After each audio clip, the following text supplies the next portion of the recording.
Yes, yeah. Welcome back to another episode of the Klyph Notes podcast. Available everywhere you listen to podcasts. Like literally everywhere you listen to audio. So tap in, subscribe, Apple Podcasts, Google Podcasts, Pandora, Audible, everywhere. Or of course at klyphnotes.com. Got a dope interview for y'all. Had a chance to chop it up with the homie, Mighty. Always so good to chop it up with him, man. We have such great conversations, man. We talk about just how things have been coming through COVID, coming through 2020. And, you know, the last time we chopped it up, he was really locked into doing some great things, man. He's just done the Flex joint. You know, he was doing some great things with Laced Up PDX, shut things down. So we talk about just the impact of that, man, the mental impact of that.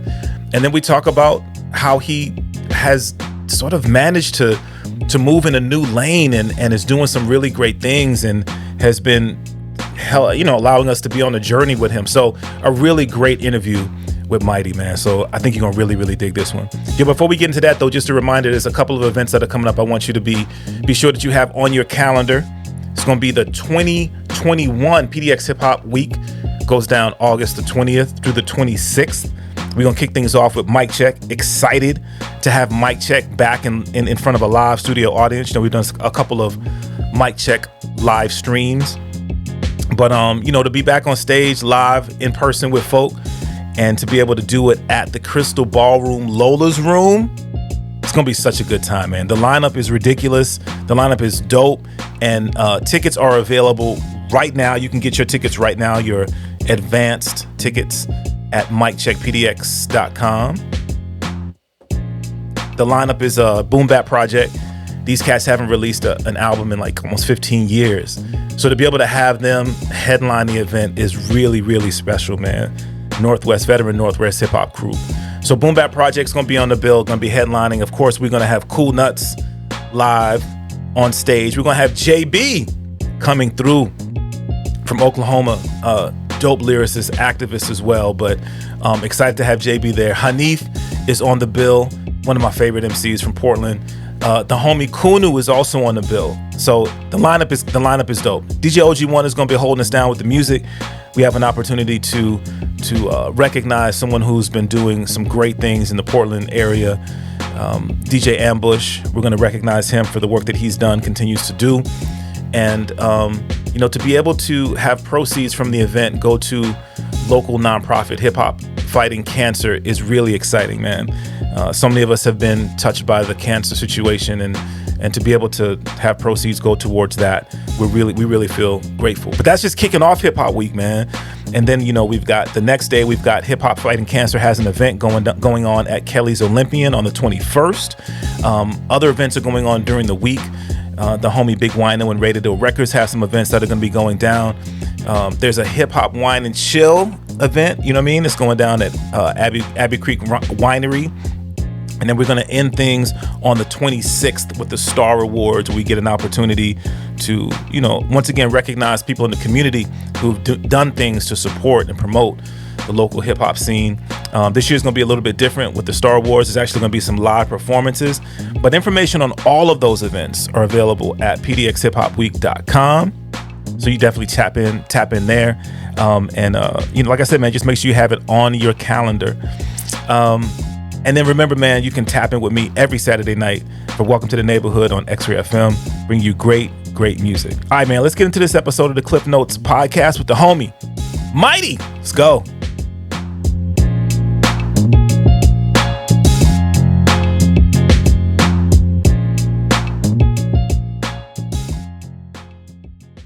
Support for the Klyph Notes podcast comes from Akepele Apparel, an idea born from a love of hip-hop, funk, and soul music and its surrounding cultures.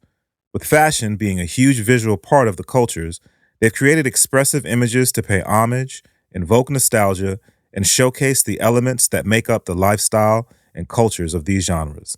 Akepele, apparel for the music lifestyle.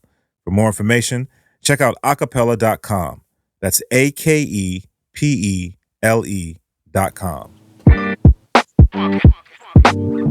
Yes. We back at it again. It's another episode of the Klyph Notes podcast. Available everywhere you get your podcasts. And you know what it is, man. Tap in, tell your family, tell your friends. This is the spot. Yo, it's dope. It's dope. I want to jump in, man, because it's dope to be able to catch it up with the homie Mighty back on the Klyph Notes podcast. What's good with you, bruh? Man, I love that you said back on the Klyph Notes podcast. Right? Yeah, it feels good to be back, man. I'm good. How are you and the family amidst all this craziness in the world? Man, we've been maintaining, bruh. You know, I've been like on the real beat, I really been counting my blessings, man. Just looking at everything that has gone on from like the healthcare situation with COVID and the continued loss of life. And then like just this week, man, I guess just yesterday I saw the video of the was the gas leak in the Gulf and the ocean's on fire. Or, you know what I mean? It's like, come on, people. Man. And you know, I'm not laughing because of the humor of it. I'm laughing because it's just so much. Mm-hmm. It's just, you know, yeah. I'm glad y'all doing well. It's difficult to put into perspective things in life that maybe before COVID may or may not have been as important to you. So 100%.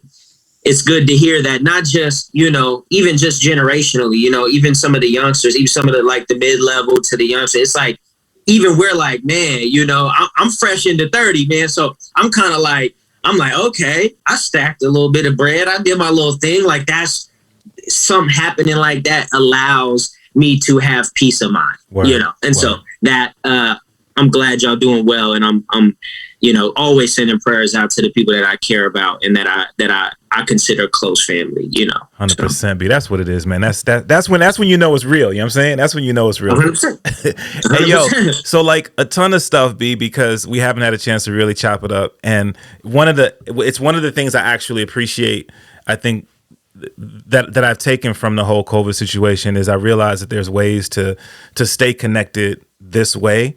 I'm glad that here in Oregon things are opening up. You know what I mean? That we can gather at a greater level. You know, looking forward to seeing everybody out and about in person, which is cool. But to be able to connect like this has been really cool. And as a result, it's driven me to really kind of tap into how folk are doing. I think people are sharing more through their social media and this, that, and the third. So I'm watching you do your thing, and I gotta like off top say congrats, B. I see you just announced it's like an anniversary for the 106 and Park joint.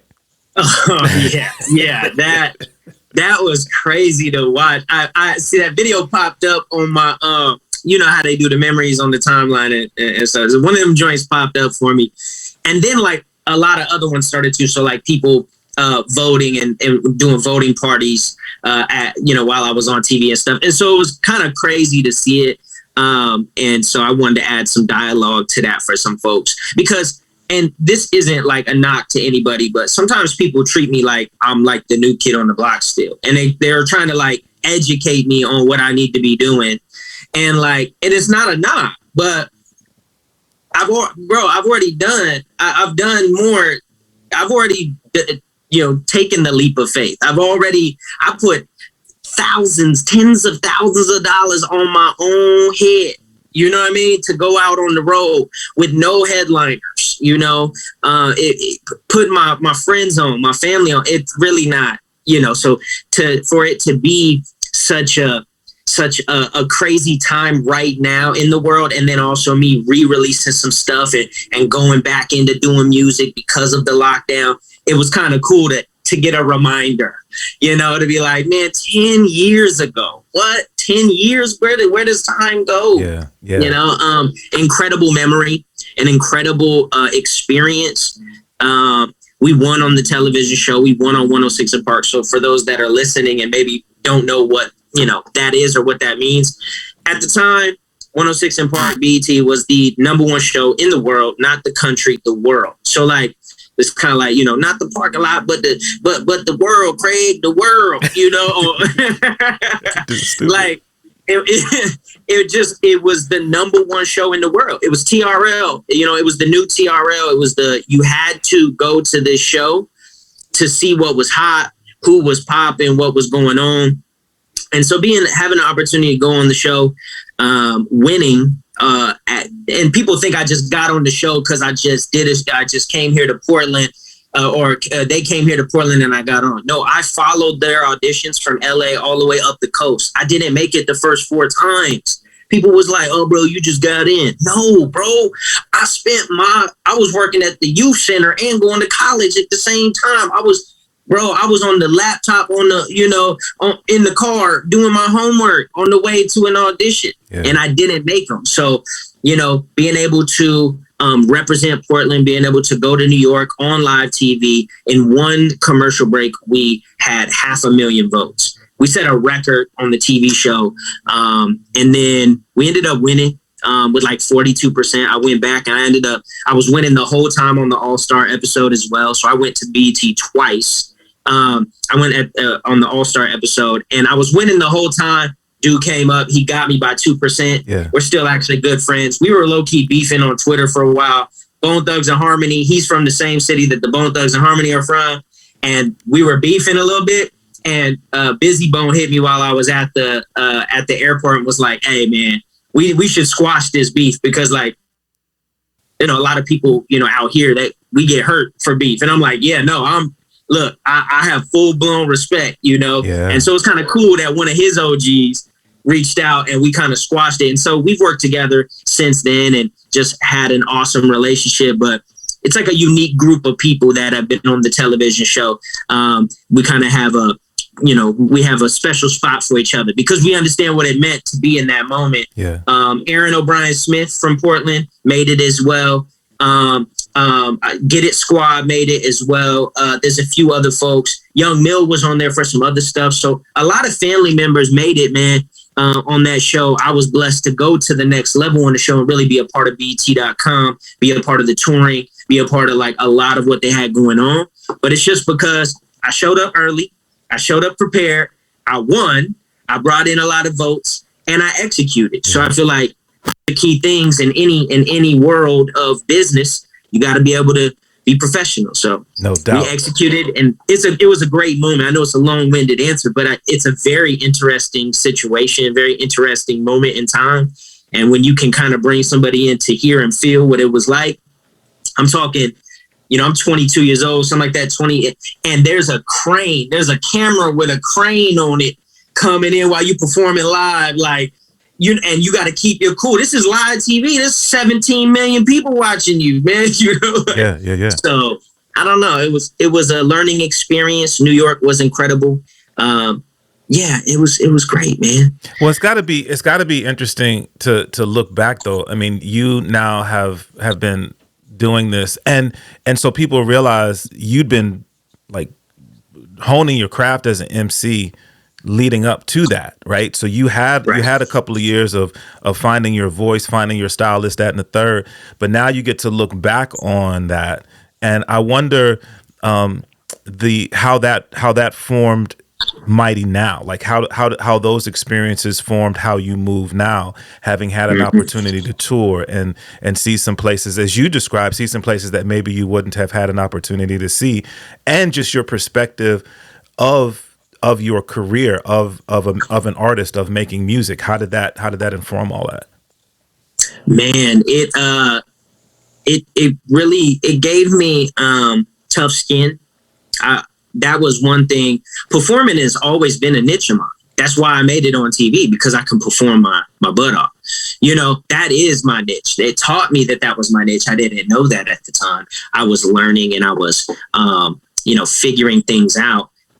But that it taught me that, but tough skin, like being able to go into places that they judge you right off jump, I'm 5'3", maybe 160 pounds. And they're like, "Oh, okay." And then when I'm done, they're like, "What just happened?" That was insane. And it played to my favor. That plays to my favor in some regard. And I started using that. I started not using it as a ploy, but using it as not as a defense mechanism anymore, because some people think creative people just have this invincibility in creating. No, man, we're human beings, man. It's difficult for us too, man. You don't think I got life going on? You don't think my mama been going since I was 16, bruh?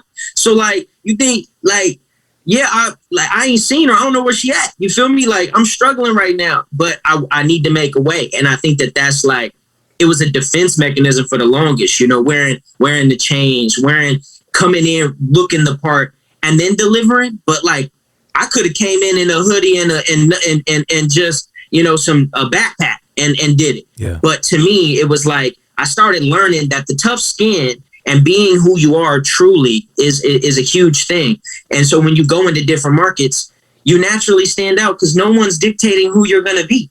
No one is dictating what direction you're going to go. So it really gave me, I just feel like it gave me tough skin and true direction to just not copy nobody. Don't be original. The rest of the touring stuff, it's all just like, it's all experience. Yeah. Just like in job, just like in the working world. Yeah. And you have to go and do stuff. You can't. You got to go and work at McDonald's, bro, to know what it's like to have a really crappy customer come in and like how you deal with it, so that the next time something crazy happened, you just know what to do. Yeah. Like, funny story. We was in Houston. Shout out to Damani, my road manager at the time. We was in Houston, and we had to plug our rental cars. So. And Marriott. So we were staying in like super dope hotels for stupid cheap. And I got the plug through BET because we had hit a few tours with BET at first. And then I was kind of going off on my own, putting in my buck or whatnot. Yeah. And we're in Houston. I love Houston, by the way. This is the first time I had seen Houston and I was absolutely in love, still am to this day. And it's late night. We're driving up to the ATM. We were going to get some food, but we need some money. So going up to the ATM, and my boy, we in the charger. We got the clean charger. It was like $3 a day. It was like, you know, we got the plug. And he pulls up and he don't know how to get to the ATM. So then all of a sudden, he's like taking a left. All of a sudden we hear, ba-boom, ba-boom. And I'm like, what? I thought he hit something. I thought he ran over something or something. I looked down and there was a median. And he ran over the median. And so we're at the ATM and I see him get out and I'm like, you know, I'm getting my money or whatever. And he gets out. And I'm like, what are you doing out? He's walking back with the floorboard of the whole scrape plate to the Dodge Charger. Bruh. And he puts it in the back seat. Bruh. We are getting the plug on the rental cars. We don't have noise. We can't ruin it. Right. You know what I'm saying? Right. We get to the hotel. We stand in this super nice hotel. And here we get there. He's like, bro, what are we going to do? We can't just leave. Because we can't, the window's open and it's hanging out the window. The side scrape thing or whatever it's called. Like it's called like a runner or whatever. Mm-hmm. But it's hanging out the window. So he's like, bro, we got to take it up to the hotel room. I'm like, bro, we're not doing that. Fast forward, he in the elevator in the Marriott with the side scrape to the Dodge Charger in the elevator, bro. So everybody looking at you sideways now. Yeah, like what did y'all do, bruh? And it was hilarious because it was almost like we wasn't supposed to be at the Marriott anyway. Right. Like we was on tour, we tired, we've been going, 25 days straight, and it was just a funny moment that I'll never forget that because. Again, like you're saying and like you're asking, to some of those memories come experience and come like just fun times, but also like moments where things don't go your way. Mm-hmm. You know what I'm saying? And you got to put up that extra $200 for the insurance on the car. Then you can't get gas to go to the third city. So you have to figure out, you got to sell the merch that night to cover, and you got to go harder. It's like that's a leap. Yeah. Those are leaps. Yeah. Kind of like what we spoke about at the beginning. And so I think it really just shaped my character, man. Nothing really flusters me. I come from a really rough background, but I already didn't get too flustered. But then in the creative space and in the entertainment space, it allowed me this confidence that maybe I wouldn't have in my own personal space. I just, it really gave me this tough skin, man. Yeah. And I like representing for people who are underestimated and aren't really given the time of day in most, in some regard. Yeah. And I always feel like the underdog for some reason. And I think that that's a good thing to have in my back pocket, is that experience. No doubt, man. Chopping up with Mighty. The last time we sat and talked like this, we were talking about the fact that you had dropped the song and the visuals for the joint that you did with or for U of O. Flex. Flex. And then also right around that time, the work that you were doing, providing for underprivileged folk with Laced Up. And like, you were in this place where a lot of stuff was happening, and you were out and about and amongst people and doing things with a team of individuals, and then COVID. So like, it just, for all of us, regardless of what we were doing, whether we were artists or whether we were working a 9-to-5, or whatever the case may be, it put a stop to everything that we did. And we had to sort of assess and figure out, for a lot of us, how are we going to, keep the lights on. But when you're on that journey, especially at that time with what you were doing, like, what impact did that have on you mentally? And then what impact did it have on your creative process? Yeah.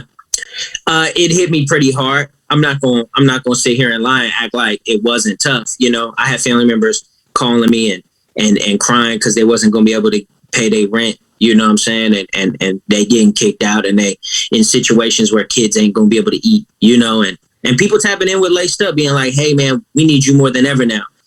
We had we gave to a lot of families, undisclosed, because I felt like it wasn't a time to promote the event. The event got big enough at the time, when we were trying to grow.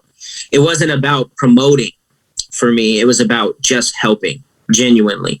And so everybody who tapped in with me and tapped in with the brand Laced Up, we facilitated as much as we could for them. I had leftover stuff. I had connections. I mean, you name it, we did it. And people forget that, again, like I was speaking to before, is we're all human. Everybody's going to be affected by it. So, my mother had shoulder surgery at the time and was already kind of on quarantine because her health wasn't doing too well. And then quarantine hit, and then she couldn't work because she couldn't physically do her job. So they were already cutting everything. So I had to make sure that, home base was taken care of, because that's just what you do. Right. You know what I'm saying? I don't know. Absolutely. It's just what it's, I don't know about the people listening, but for me, specifically, I'm very family oriented. And also I feel an obligation as a man in this world. As a strong man, I didn't have my father. So I feel like it is my responsibility to make sure the people of in my village are taken care of no matter what. They can tell me, oh man, it ain't your responsibility. I'm grown. It's all good. I appreciate it, but that's not really how I feel. Yeah. I do feel like it is my responsibility because I have the ability to do it. I know I do. I know it's a God-given gift, and I'm confident in that. The thing is, I have to stay strong, and that's where you learn and you adjust to the curveballs being thrown at you. So it hit me, but I'll tell you, it's interesting how gifts react when they get, when God-given gifts get shaken up and stirred. It's funny how they react, because it really does make you lighter on your feet and very, very resilient, very, like, you start to see elements that maybe you didn't see before. And at the beginning of every year, which COVID kind of hit at the beginning of the year. Yep. At that time, at the beginning of every year, I start my year with a word. Everybody's got like the resolution or the New Year's resolution, whatever. I don't really do that, but I do apply a word because I'm a wordsmith. I work with words all the time. So it's like, I choose a word that's going to represent how I feel and what I do this year. Yeah. And that year was fear. And it was interesting because that ended up happening. And leading up in all of this, through all those times with BT, I had all these offers from labels. Everybody talked like, oh man, I got this record label offer, this. And it's like, I never really spoke to that. I turned down multiple opportunities to sign on the dotted line, by putting myself out there. And I didn't really want to do that. Yeah. I've never bragged about that, and I never will. I'm not proud of that. It just says that I never want to sell my likeness. Yeah. I don't want to sell my soul. Yeah. So fear struck hard.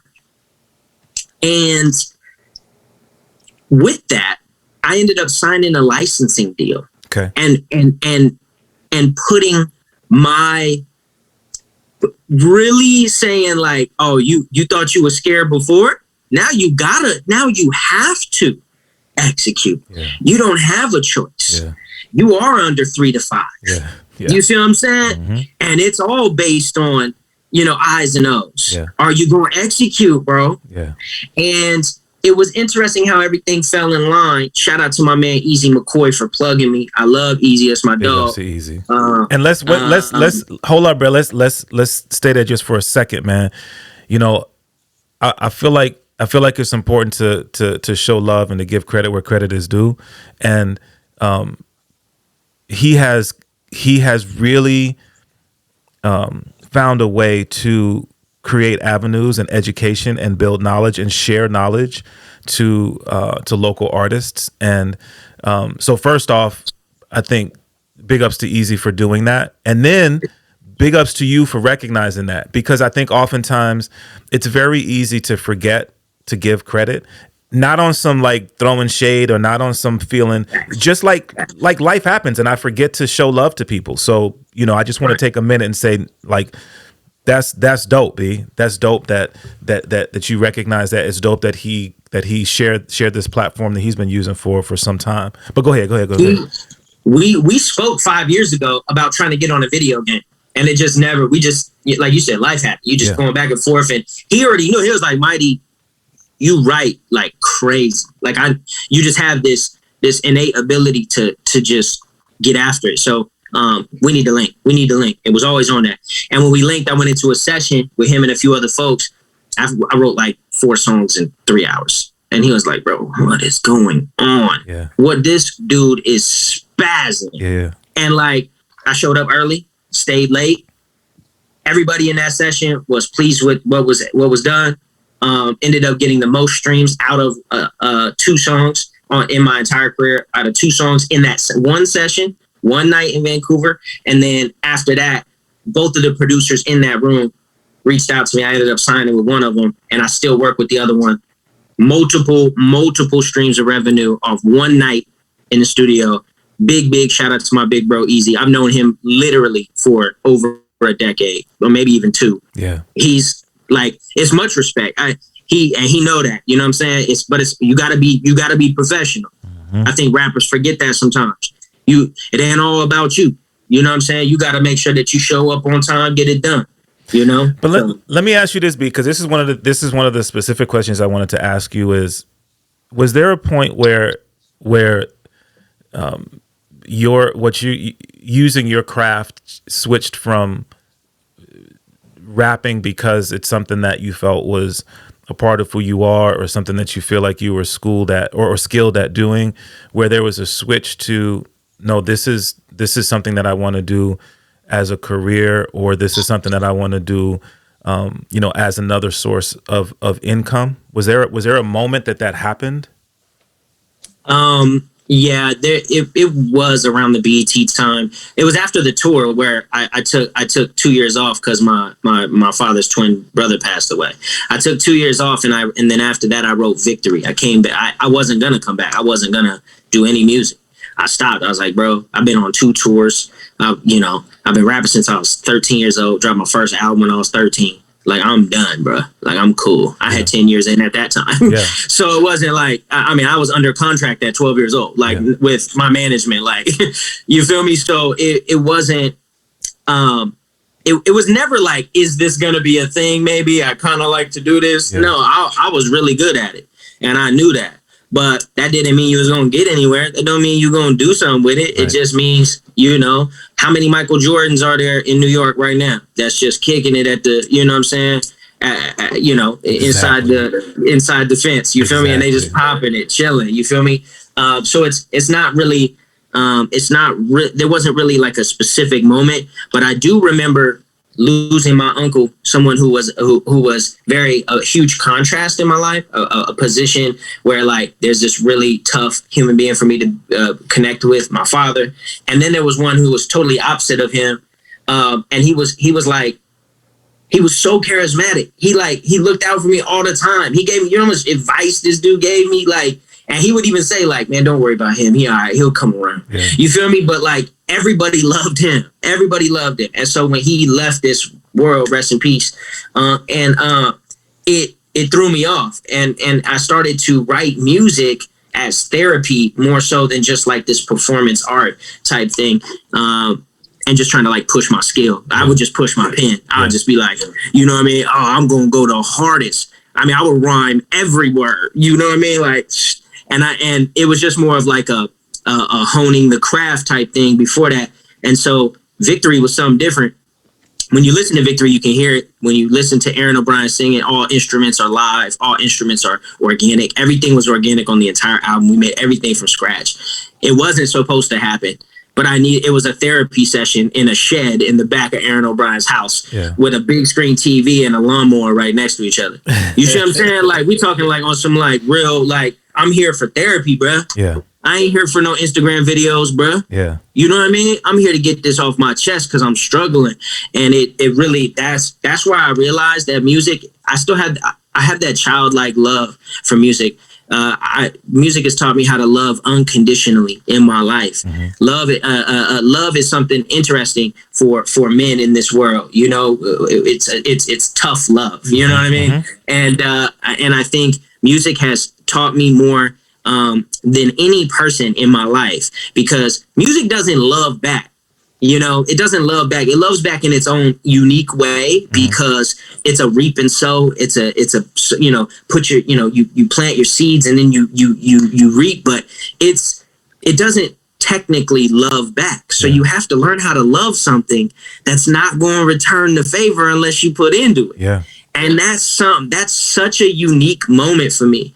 And that album, it didn't perform the greatest, but it meant the world to me. It's called Hope and Hunger. That whole album, Hope and Hunger. There's some records on there. There's one called Follow, where it's directly, I say like, rest in peace to But that moment was all about honing the childlike love of music and just making things that are true to who I am, and me helping find myself, because I'm just a village baby. I was always in the way, sleeping on somebody's couch in the back of the 89 Buick, over here in the basement of somebody's crib, my auntie watching me over here, then my cousins is watching me. I'm just like I felt like a burden to everybody growing up. You feel me? So I was, that's just kind of what it was. And so music was like, hey, let me help you out. And that moment in my life, I learned that it's a therapeutic element that I'm going to do no matter what. And then tying certain opportunities to it allowed it to bleed through into great, great opportunities, man.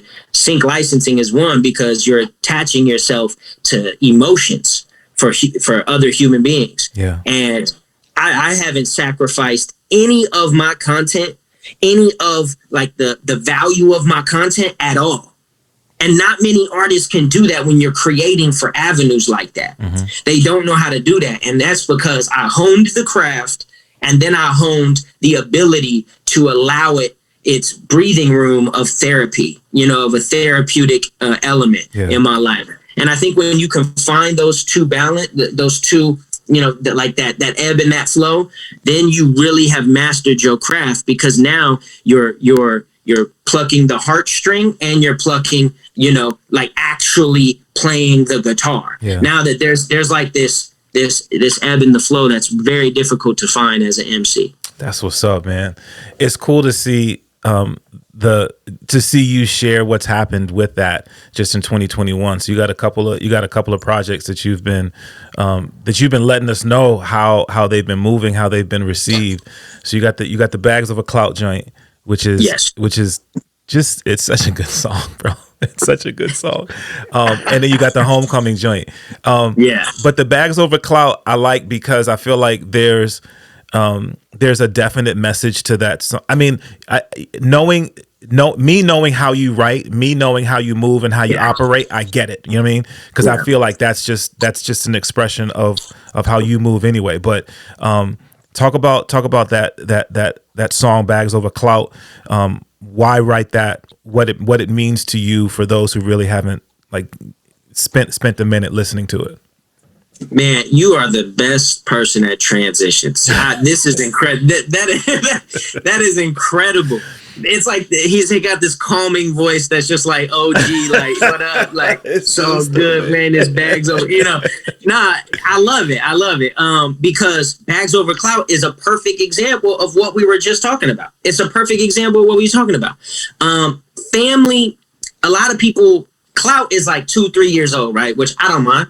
It's all good. The point is, clout is a thing that's been happening for years. It's a thing that people reach for. It's a selling point. It's a thing that always happens. And the most difficult, I'm just being transparent in my experience and over a record, over a beat, shout out to C Goods for the production. The production is crazy. Tap in C Goods, man, for real. Man, he is such a good friend of mine, man. It was well overdue with me and him. We had sat down multiple times. We got multiple records. He actually did the record that I did for the Blazers and OG1 called City of the Rain. And so I don't know. There's times where you make a record and you go, man, it's just it. Yeah. It's just it. Yeah. It ain't long. It's like 2 minutes and 20 seconds. It ain't punching your pocket. It ain't punching the clock for you. Ain't wasting no time on it. Right. But it's also, like you said, the message, and in writing it was very important that I didn't sacrifice some of those things. I was doing it for sync at first, and my boy hit me. He goes, man, what if you said, because I was just saying bags over clout. That's the name of the beat that C hit me with, but I loved the concept. So I'm like, all right, that's going to be in the hook. Yeah. My boy go, what if you just said you do it for the fam, not for the clout?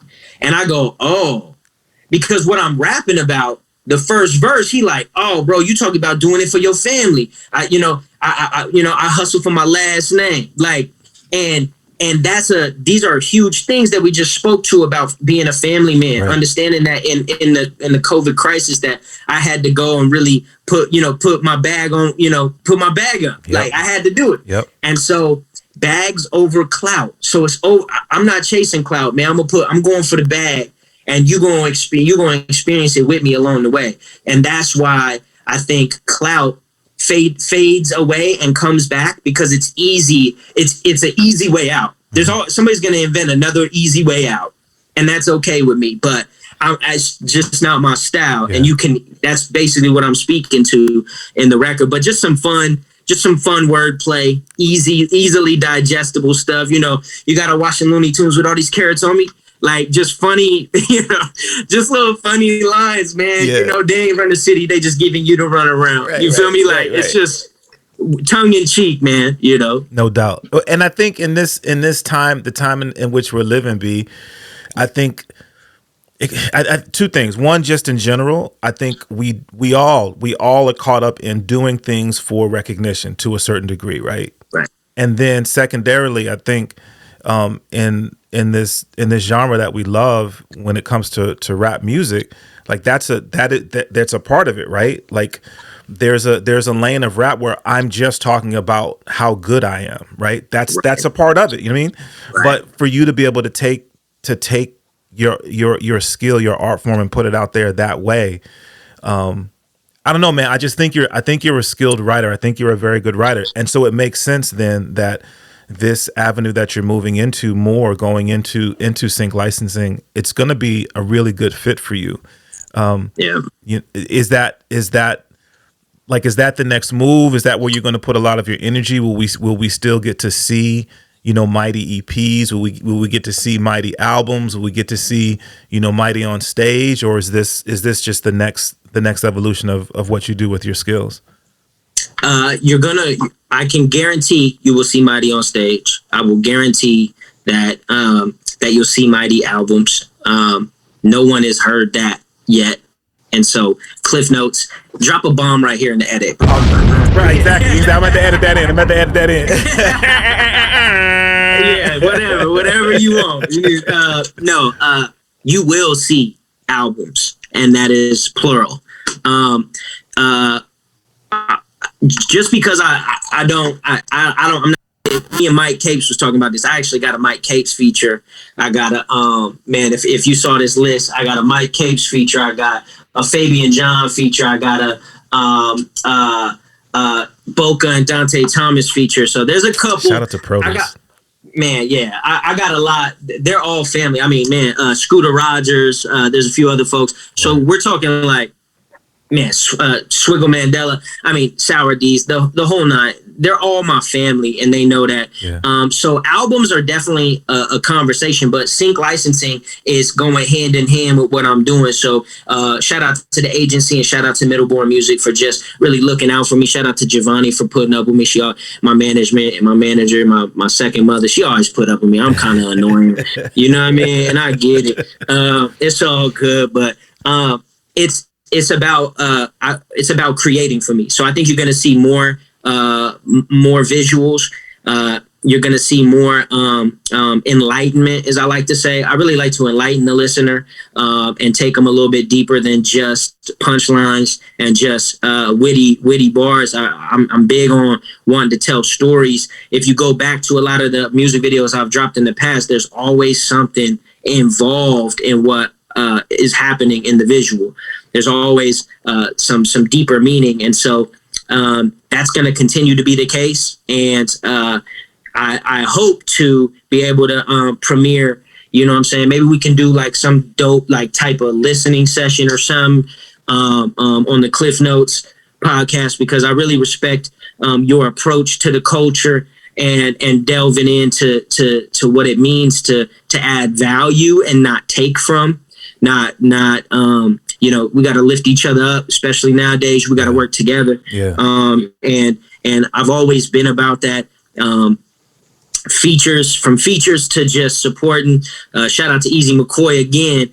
I remember throwing my hands up at shows with at 95.5, and I was 15 years old, and I had my hands up. Like Cool Nuts was performing, I had my hand. I wasn't even supposed to be at the E40 joint, and I'm performing. Like, we talking like been there, done that. Yeah. And so it's right now, I'm sitting on like at least 25 records that are just crazy. Yeah. And we just gonna hone them and then sync, be looking for certain ads. I'm showing people the process. Like you were saying on social media, follow me at ITZ Mighty on everything, at It's Mighty with a Z, itsmighty.com as well. I'm showing everybody the process. Mm-hmm. You know, I just paid my rent this month with DistroKid disbursements. Wow. So man, it's not like I'm like for real. And I live in a 4-bedroom house. Yeah. You know what I'm saying? So like it ain't like, it's slow. But it's transparent and it's real and it's honest. And that's what Bags Over Clout is really about. Yeah. You know, do it for your fan. Don't do it for the clout. You know, try to focus and hone in your craft to where it's just clocking in every day. And so soon this will hopefully be one hand feeds the other. You feel me? So sync will feed this will feed that. You know what I mean? The tour joint, now the world opening. Yeah. So there's going to be 3 or 4 different handles that I'll be able to feed regularly. And then shout out to Laced Up PDX as well. Why I'm saying that is because those hands will be able to facilitate more opportunities for the community as well, and expansion. You know what I'm saying? Being able to be a part of Hip Hop Week again, as one of the first community events of Hip Hop Week. And so there's a lot of things that I have on my radar, but it's crazy to know that we landed MGM in my first year of Sync. I landed MGM twice in a row. I landed GoPro. I landed two small license, and then what was the other one? I missed on Nike. I had a Nike ad that I was in the top 2, and I missed. But it's all good. You feel me? I think I landed like 6 syncs in my first year, and so I mean that's high 5 digits. Yeah. Let me ask just for that. Yeah, let me ask you this though, B, and you know, obviously things are different when we think about like generationally, when we think about different avenues of this hip hop genre, right? It seems to me that I know that there was a time where, like from a DJ standpoint, as an example, right? There was a time where, you know, you put a white label over the record that you were playing, or rip the record off because you didn't want folk to know like how you were doing what you do. And so I don't know, is it a generational thing, or is it a just the circles that you're moving in, seeing the value of saying, no, look, this is how you do it. Come in, let me show you the path for your move. Is that, you know, what's the mindset, the thought process behind being so open and transparent with how you're doing these things? Well, because I think I know why, but I'm curious to see why, what you would say. Yeah. I think hip hop, especially as a genre, is very egotistical. And so ego is a scary thing. Ego can be detrimental, but it can also, you know, it can push and you can thrive on ego and pride. Yeah. But I'm not insecure in what I'm in my ability to do what I need to do. I don't feel like anyone else telling them or helping them. I'm not going to go and hold their hand through the joint. I mean, bro, I'm not going to write it and let them rap it. That ain't going to happen. But I mean, well, for the right bag. let me not lie. Right. Klyph Notes. But the reality is, I'm just not insecure in that. It doesn't bother me. The following that I have naturally gained through just being a part of the culture has always been because I'm not afraid to give. Even when I was younger, they'd be like, "Man, who made that beat?" And I'd be like, "Oh, here's his number right here." It's and like I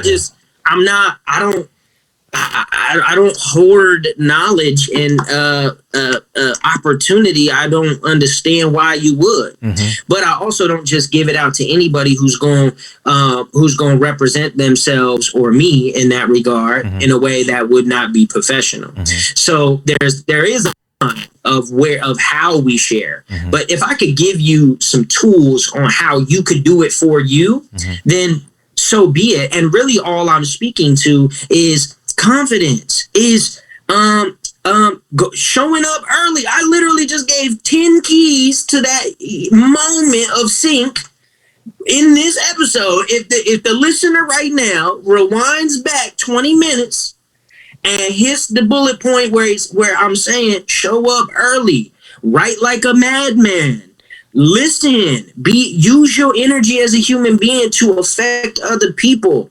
Quit being so, you know what I'm saying? Oh, everything about me and everything. No. Yeah. That's literally how that song I wrote in that set, or the session after that, is what I landed for almost 20 grand. One song. It took me an hour. It took me 1 hour to write it, to pen it. Yeah. And so I'm just tired of people thinking that they better than everybody, and that what they do is better than everybody, and than what anybody else can do. No, man. That's actually insecurity speaking through, you know, and seeping onto the culture. You should allow and let them do what they need to do. And a lot of my interviews with you really go into, you know, it's deeper than rap. It's deeper than music. I don't know. Living in a shelter will humble you real quick. No doubt. You know, no doubt. I'm not so for me to give you a tool or two to put in your toolbox, man, we ain't saying nothing but a word. Right. Your toolbox ain't my toolbox. Right. It's fine. That's fine with me, you know. And please be better than me. What are we trying to do? When I'm out, when I'm gone, what we gonna do? Yeah. I'm cool with that. I'm like, bro, like I'd rather go earlier than later, just not in a helicopter. Rest in peace to Kobe. Like, you know what I mean? Like, word up. Yeah, but see, that's what I figured. That's what I that's what I glean from watching you move. That's what I glean from listening to you express, is the fact that for you, the foundation is confidence. You have gotten to this level where you have the confidence to give that information out. But I'm glad that you said it, and I'm not going to repeat it because I think people do need to do the work. Confidence is a part of it, but if you don't have these other pieces that you've shared, the confidence only gets you so far. And then I love what you said, B, because at the end of the day, I think it's really a question of if we really believe in this art form, if we really believe in the value and the power and the strength of this art form, then we believe it's not about what I'm doing today. It's about the platform that I'm creating for the people who are coming behind me to take it even further, because we know that this art form called hip hop has literally changed parts of the world in terms of the conversations that it has allowed to have happen and the exposure that it's given to so many different things. And so I think, and that's one of the things I love about what you do and the way that you do it, is you do it in such a way that it truly does represent the art form. And you know, as a OG, I appreciate that because I love it so much. You know what I'm saying? And I think that, being a curator of the craft in any form, it's important to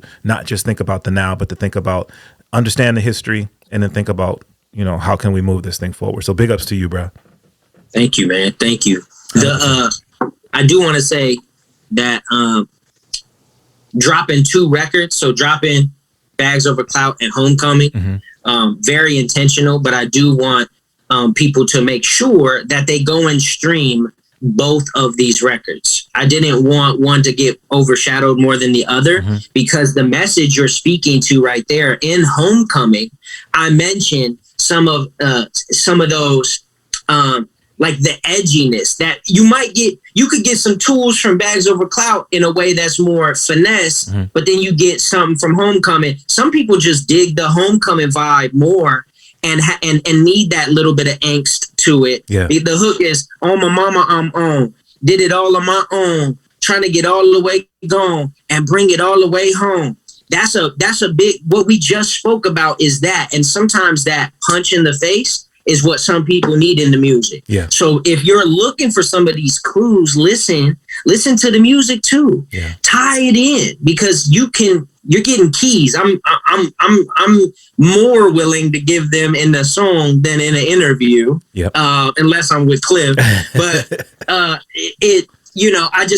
really would like and encourage the listeners to go and stream both records and see what feels right for you, and pick apart some of what I'm saying.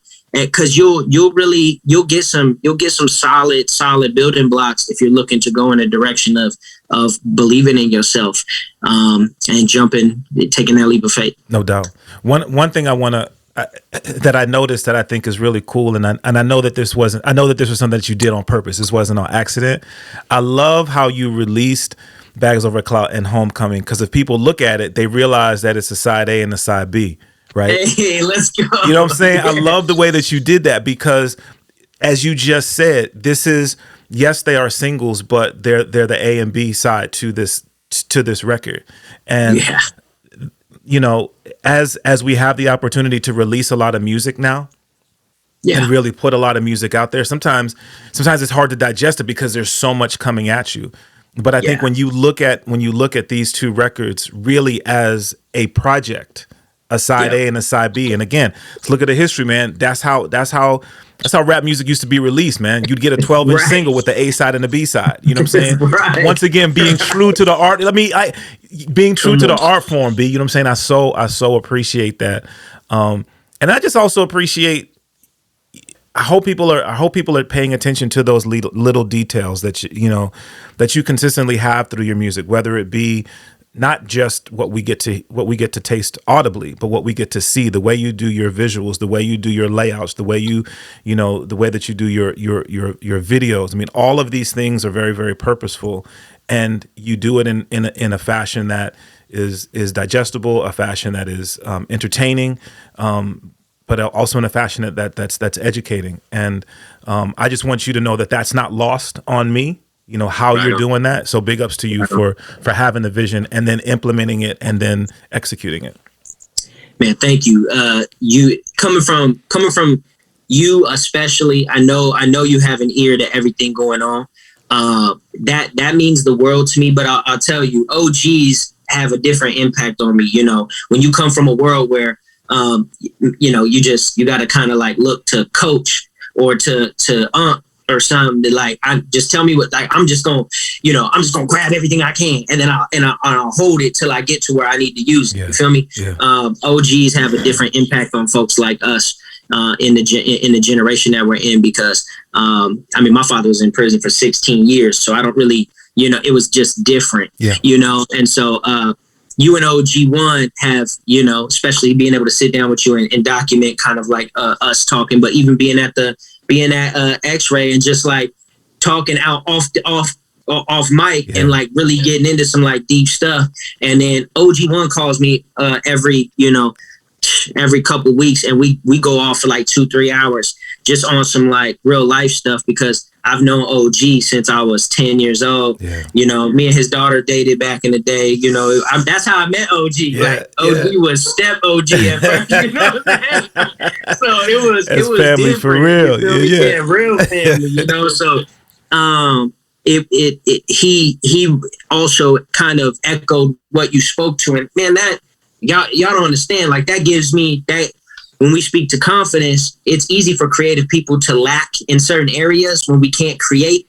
I had writer's block for almost 2 months after creating all these records, and then Bags Over Clout came out of nowhere. So having writer's block really I was struggling in my life in general.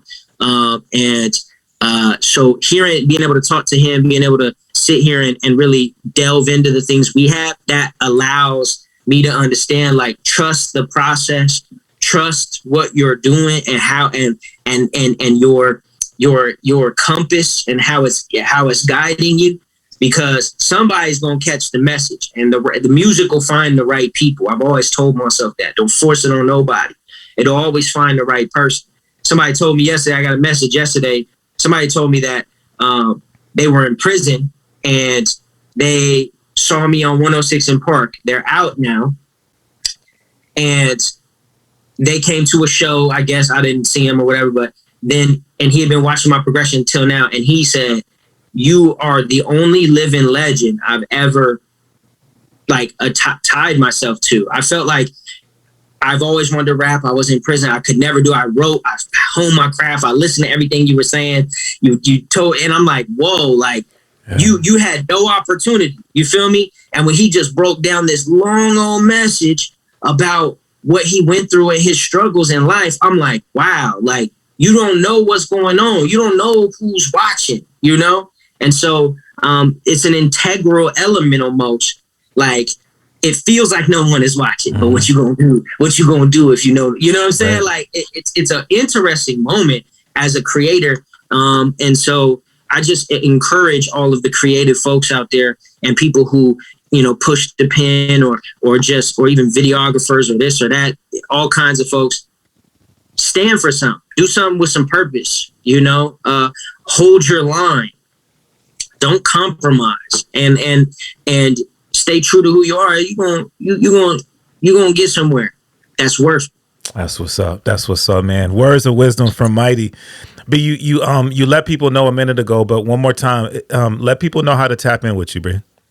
Absolutely. At ITZ Mighty. It's Mighty with a Z. On all platforms, on Spotify as well. Just search Mighty, Bags Over Clout. It'll be the first one.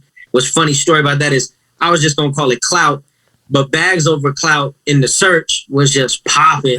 So we just kept it like that because it's easy to search. My name is an adjective, so it's difficult sometimes to find me. So you may have to scroll a little bit, but if you put Bags Over Clout after Mighty, MIGHTY, it'll be the first song to pop up. Stream it, add it to your playlist. There's also a side B, as Klyph spoke to earlier.